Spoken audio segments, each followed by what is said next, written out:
Hello, everyone. We are back another episode in the Design Lounge. This is a unique spin on our collaboration series because usually when we talk about collaboration, we talk about two totally different brands. But today we have a unique collaboration in the fact that Edward Fields, Taiping merge, a merge of two companies. We're really talking about the Edward Field collection of it, but there's so much history, so much heritage about to talk about it. I want to talk about both aspects of it. So, without further ado, we have Ariana as well as Juliana on. I'll let you guys introduce yourselves and tell them what all you do and how you guys are connected to the brand. Go ahead, Juliana, go first. So, Juliana Polastri, and I'm the design and brand global director. I had the pleasure to be playing with this medium for typing and refills now for 21 years and counting. You're just getting started. You're brand new. There's no way. Hold on. 21 years. Yes. No way. That's okay. We have questions, but we'll get into that later. There's no way. She started when she was 3. I know, right? Literally. I need your skincare routine. This went from a design podcast to, anyways. I'll let you finish. And I'm Ariana Massouh. I'm the design director for the U.S. I've been with Taiping Edward Fields almost a decade. I've been in this industry designing carpets for about 25 years. You're going to ask about my skin or?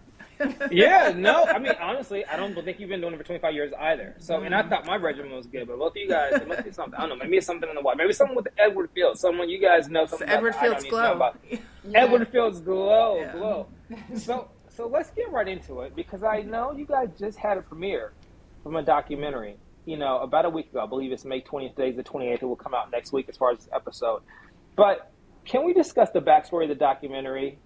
Why now? When you think of a company that's been in business for 90 years, what does that look like behind the screen, right? Why think, okay, now is the time to tell our story? Mm-hmm. Well, we have been telling this story for a long time, but not in this kind of format. Okay. And Ariana can tell you a little more how it came, that she was very part of that genesis of why in this format.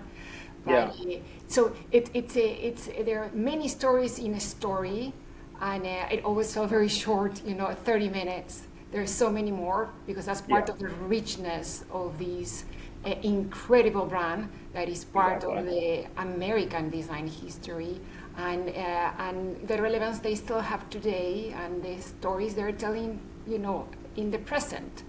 Yeah.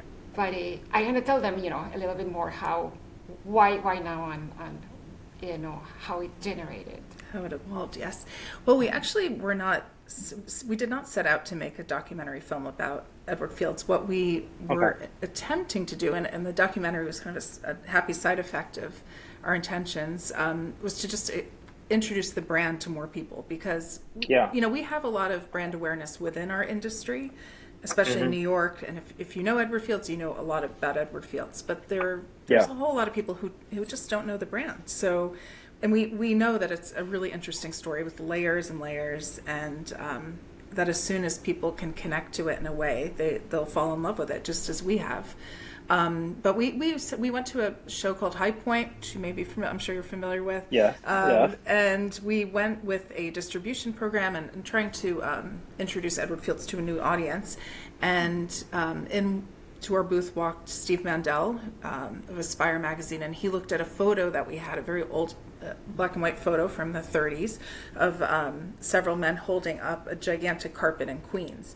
And he stood in front of the photo, and he was so moved by it, and he had tears in his eyes. And I was like, I'm ready to do my, speech about the products and the colorways, and he's crying. And he said, "This is so nostalgic. I don't know what's happening here, but this reminds me of my dad, who worked in the food industry back in Queens in this era. And tell me about this story." And so he was really truly interested in understanding what was behind that photo. And so once we started talking, he said, "You have an amazing story here. This needs to be a movie.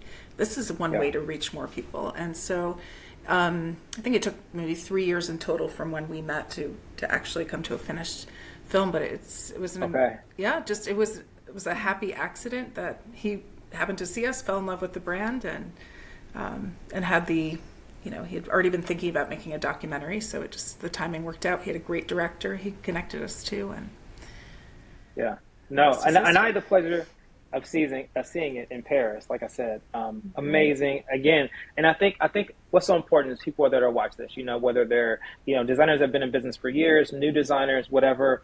The power of storytelling, right, and genuine storytelling, and how that creates a brand awareness. And for you guys, it's an introduction, to some, and a reintroduction to others. Like the gentleman that saw the pictures, like, okay, well, in a way, I have a connection to this, even though I don't know exactly why. Talk about just the importance of storytelling, maybe not necessarily always in the form of documentation, but storytelling as far as brand awareness, because that really, I feel like, documenting, whether it's a movie or whether it's just what you guys do on a day-to-day basis, that really gives you the core, the foundation of what the brand is and how it separates itself from everyone else.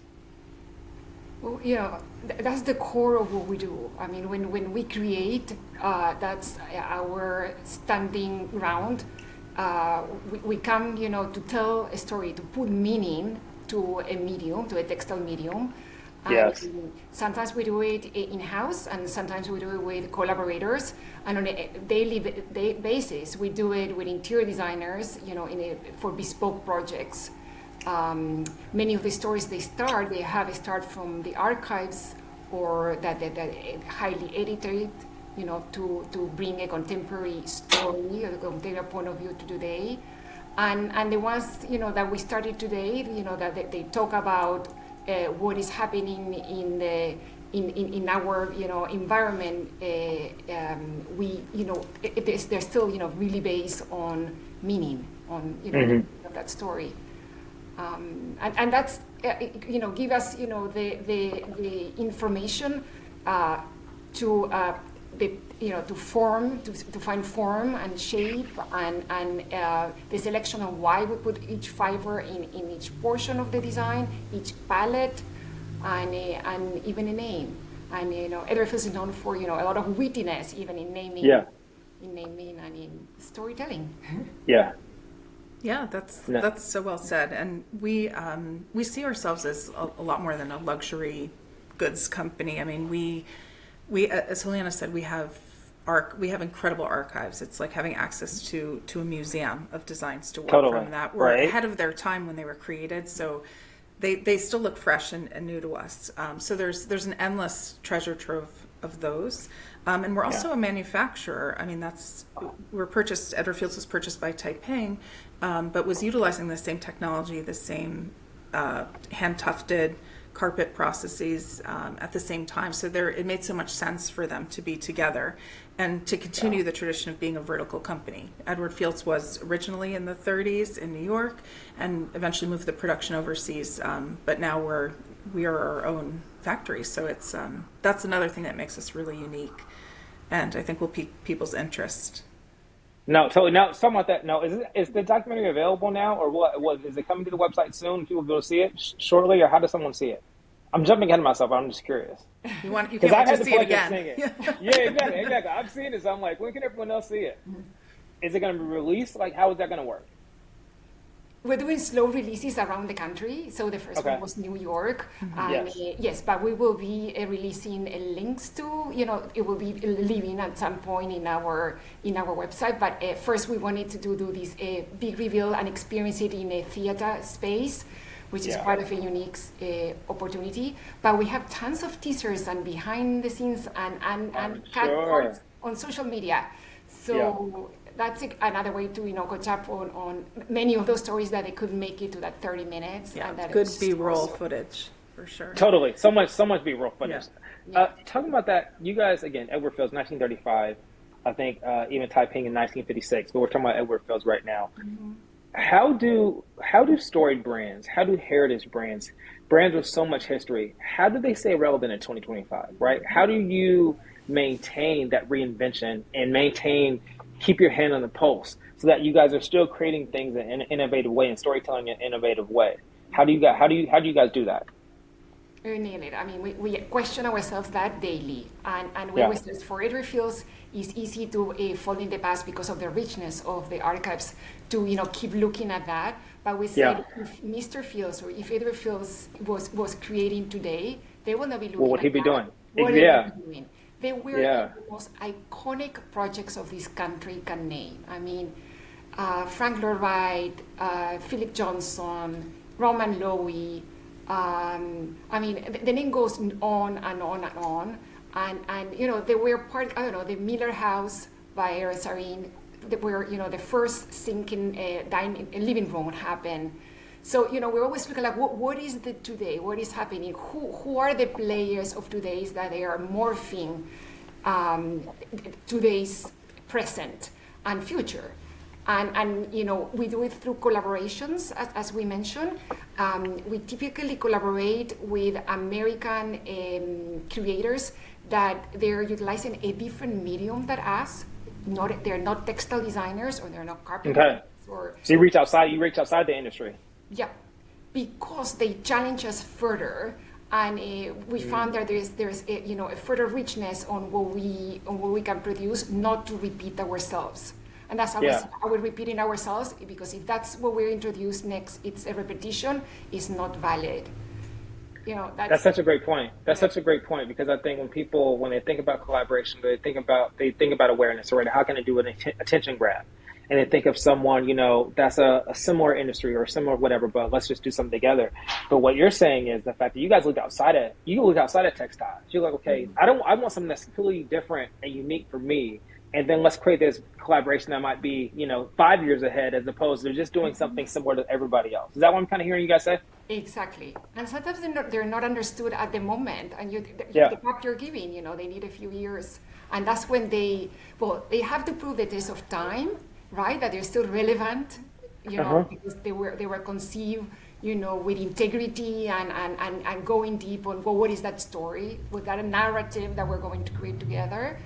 And look at forward. I mean, I think artists in general, you know, we are set up to have a mirrored on what is, you know, having the hand on the pulse, as you said, on what's happening today, but what is the action of the public that is going to be tomorrow? How society is going to interact. That's moving, yeah.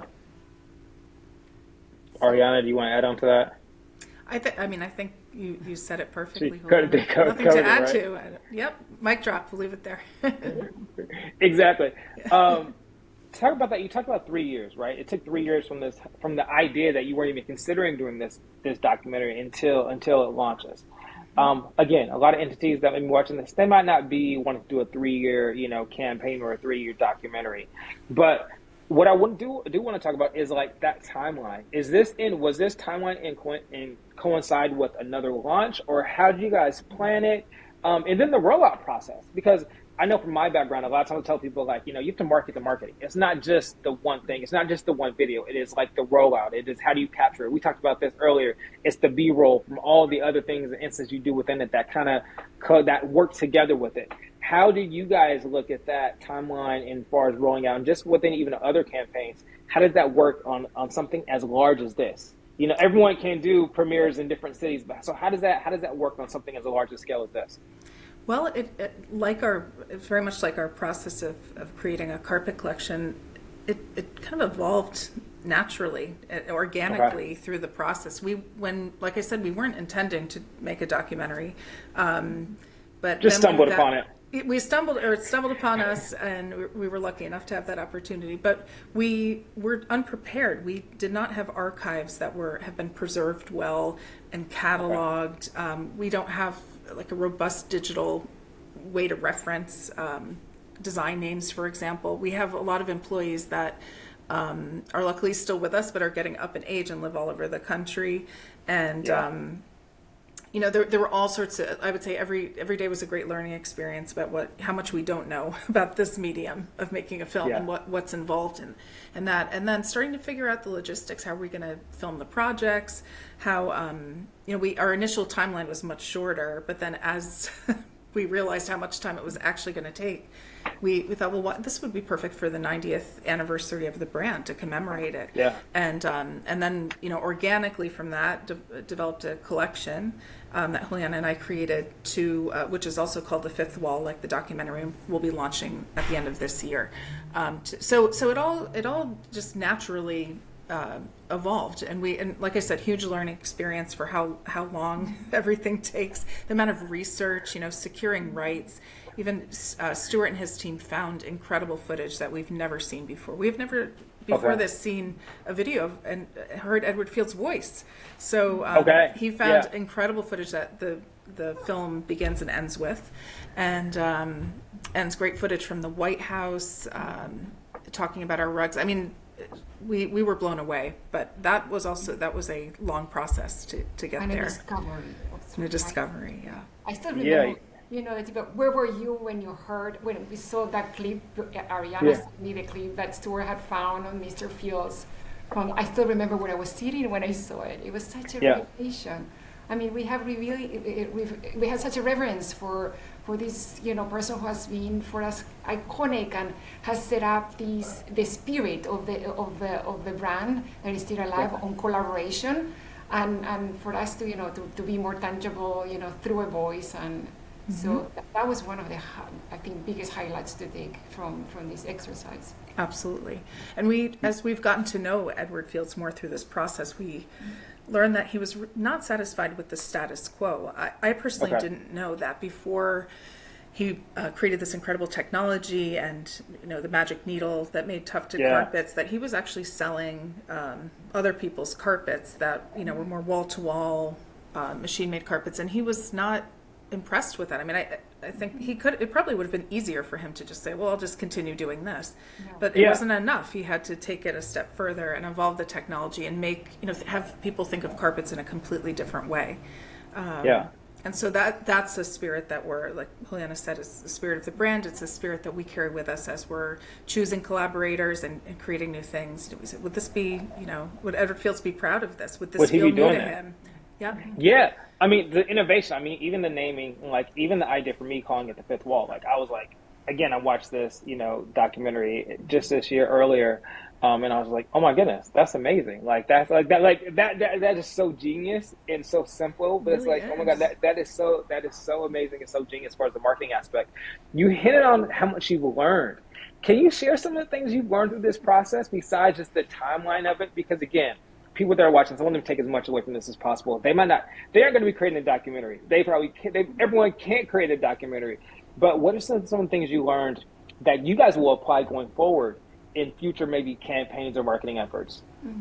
That's a great question. I think that definitely, I always respected the medium of film, but I don't think I really understood how many people go into making one thing and how many different talents it takes and collaborative efforts. And so I was amazed at how many people were involved, but at the same time, how few people were involved with certain parts of it. I mean, the director was the one traveling all over the country with his crew and filming the different interviews, filming the different products. I mean, it was kind of a one-man show in many ways at the beginning, and then it started to grow, and you see everybody that's behind it.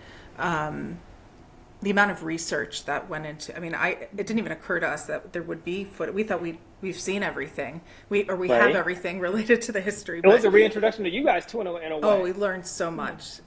And to realize, I think it was, as part of the learning for me, is realizing how fortunate I am, and I guess Juliana, we are, to work with different generations in this company. We both overlapped, Juliana more than myself, with Ed Goldberg, who worked closely with Edward Fields and was the former vice president of the company. So he served as a mentor to her, and then I met him, and I also overlapped with Yvonne Curzio, who's well, in my opinion, the star of the documentary, who also worked with Mr. Edward Fields, and she retired after 50 years with the company. And we had the pleasure of working with her as well. So we're carrying on a tradition from people that actually worked with him, and that feels like a very unique experience that I've never had before this. And you feel like you're part of history, right? Yeah, history, passing the torch. You're passing the torch. Yeah, it's a privilege that you have given, and you have to honor it. To live this moment and make something of it. And something that you touched on, Ariana, say generations. I felt like we're asking what did we learn with using this new medium, how this medium can arrive to all of the generations. I think maybe the documentary storytelling format is maybe from an older, from more established. But what we're doing through social media, which is the same, is video and shorter and in parts, is to reach to a younger audience that and be able so to transmit the same richness of messaging to to the whole spectrum of ages. That's a great point. And actually, I want to piggyback on that. You talked about, introducing this medium that is, storytelling has always been around, right? But now the formats and the mediums in which you're utilizing storytell is different. Obviously, making a movie is different. Utilizing digital, whether it's YouTube, we're doing a podcast right now, whether it's, Instagram, TikTok, whatever. You guys are reaching not only new people within how you're creating this documentary, but also your DNA is reaching new people with how you collaborate. Has that changed from a product perspective, or maybe expanded who you guys might want to work with, or the types of products you want to release, because now you're touching on all these different mediums or formats that maybe you hadn't utilized before? But if Edward Fields was here today, would he be creating other types of products because of all these different things he could have access to? Absolutely. I mean, just in the premiere, there were so many people that I didn't know about that. I want to play with you. I want to collaborate with you. And they're just starting, right? This is the beginning. Yeah. Yes, of that. It's contagious when you can share the richness of working in this format, collaboratively and with ideas and integrity. I go back to that, because it's from the way that we conceive, the high quality of the conception of the craft to the ideation, that it happens, in nurturing these ideas together with new players. Yeah. Yeah, one thing that came up in the film, Alan Gilmer, one of our salespeople in New York, has a line where he says if Edward Fields were alive today, he would be collaborating with artists like Fernando Mastrangelo, and we've worked with many collaborators like him, but he's really the epitome of someone that challenges his medium as a sculptor. Okay. It uses sand and glass and coffee grounds, unexpected materials, and really transforms them. And so, that felt like a natural choice for the brand, because we knew somebody like that would look at carpet and see what can I do that hasn't been done before, and also be part of this heritage and honor that. And he was the perfect collaborator for that, because he was so incredibly thoughtful to learn the history and then to try to create a new classic, but also be very true to his own work, and to the climate change was the inspiration behind the collection, and to even have a bigger message than that. I mean, all of that feels like it's what Edward Fields would be doing now. Yeah. Not settling for the status quo and just making a pretty product. Like, it's something with meaning and heritage and a future. Yeah. No, I've seen now, having a few of these conversations and talking about collaborations. You guys, obviously, your DNAs. Like, I know he collaborated all the time with fashion artists and designers, and I know, like, conversations I've had.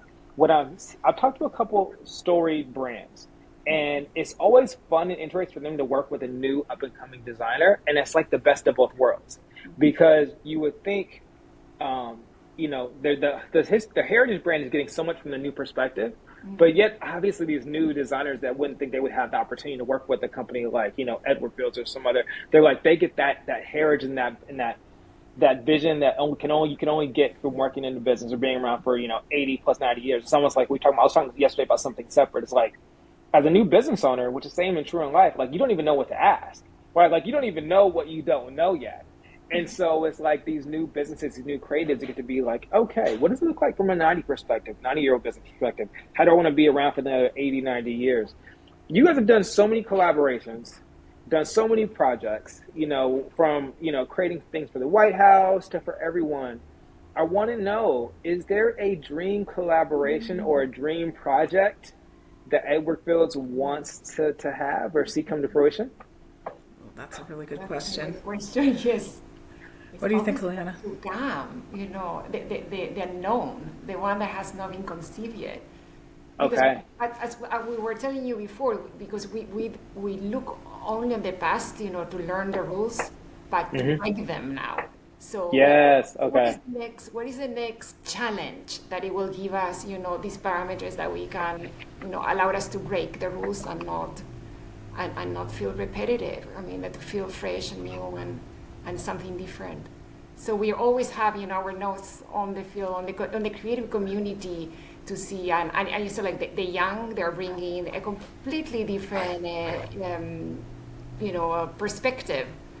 We have a few we cannot reveal yet. Oh, okay. It's a little too early, but we've got some great cutting edge, exciting collaborators on the horizon. So yeah, that was my next question. I was going to ask. Okay, so what's next with Edward Fields as far as innovation? Things that you can discuss. What should we be looking for in 2025 and beyond? As far as maybe collabs, as far as maybe product lines, as far as maybe marketing innovation, what is next with Edward Fields that you can share? That we can share. Well, we do have the fifth wall. Sorry, okay. Go ahead. Yes, the one that you already mentioned, the fifth wall. Yeah, the fifth wall, which is coming at the end of 2025, and that is an 8-piece collection that is inspired by the collective memory that we have of New York. But we feel it's a more universal theme. It's sort of shared memory that you have in your environment and how you relate to it and see it and how it changes over time. We have some pieces that are influenced by the changing skyline of New York. Like over the last 100 years, how has that view changed? And we have a piece inspired by the High Line, which is you have to come to New York. I mean, Brandon, I can't keep telling you about these things. You have to come experience it. You don't have to tell me twice. I know. I need to be there. Yeah, so you'll see the High Line is this incredible creation that merges nature and the city. And nature and man-made, it's just beautiful. So we're taking inspiration from throughout the city, from culture, from what we're seeing in contemporary design, updating colors, doing some unexpected combinations, and then also working with some archive pieces that we had, but bringing them into the present time. So it's been really fun. So that's the first thing that we have. Okay. And we have some other collaborations that we're courting right now. Yes. Okay. Well, we always like exclusive. So, when you can start, when you are letting us know, we'll be happy to share. And then share again, when's going to be the rollout? Do we have other dates already selected for the premiere of the documentary, or do you know when the next showing or viewing will be? So we, in terms of a premiere, we're premiering The Fifth Wall in Chicago during Design Chicago. I believe it's the beginning of October. We participate every year, and we're going to have a really big event there, showing the film on a big screen, having an audience, possibly a Q&A, and a party afterwards. So it'll be really fun. And then we'll be debuting that collection in the showroom there as well during Design Chicago. After that, I love Chicago. Good, we'll see you there. And and then we're toying with maybe some more private. We haven't fleshed everything out yet, but some more private showings. I mean, some other cities, maybe partnering with someone or having being a part of an event with our documentary. So that's to be determined. Similar to how you experienced it in Paris. So. Paris, right? You were the first, actually, the first world premiere. Yes, I know. That was so exciting. That was amazing. That was the whole experience. The space, of course, was amazing. Just the conversation, it was very intimate. I enjoyed it. So I can't wait for other people to be able to see it for sure. Great. For sure. We're excited too. No, we are. So well, hopefully I will, maybe see you guys in Chicago. If not, definitely I'll be seeing you in New York. We're going to hold you to it. I will hold me to it, hold me accountable. And you guys just stay in contact. Well, I can't wait for other people to be able to see it, experience it. And I can't wait to see some of the stuff that you guys haven't talked about, but I know you guys are going to be having some innovative, creative things coming our way. So I appreciate you taking the time and chatting about what all you guys done, what you learned, and how you guys are, innovating in 2025. Thank you so much. It was so fun to talk to you. Yes. It was a fun time. Well, enjoy, and I will be seeing you guys soon. We will see you. We'll see you soon. I will see you. Chicago and New York. Yes, I love it. Two great cities. All right, you guys, you have a great, wonderful day. Thanks. You too. You too. Okay, bye-bye.